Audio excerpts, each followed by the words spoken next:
అందరికీ praise the lord.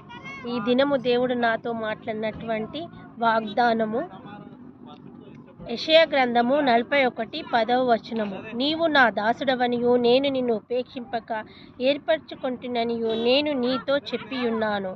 నీకు తోడై ఉన్నాను. భయపడకుము, నేను నీ దేవుడనై ఉన్నాను. దిగులు పడకుము, నేను నిన్ను బలపర్తును. నీకు సహాయము చేయువాడను నేనే. నీతి అను నా దక్షిణ హస్తముతో నిన్ను ఆదుకొందును.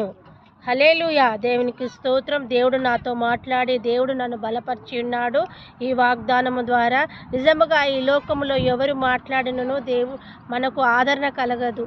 మరి భయముతో ఇప్పుడు లోకంలో చూసినట్టయితే ఎటు చూసినట్టు భయము ప్రతి ఒక్కరిని ఆవరించి ఉన్నది. కానీ దేవుడు మాట్లాడినటువంటి వాగ్దానం ఏమిటి అంటే, భయపడకుము, నేను నీకు తోడై ఉన్నాను. దిగులు పడకుము, నేను నిన్ను బలపరుతును. మనల్ని ఎంతమంది బలపరిచినను మనం బలపరచలేము.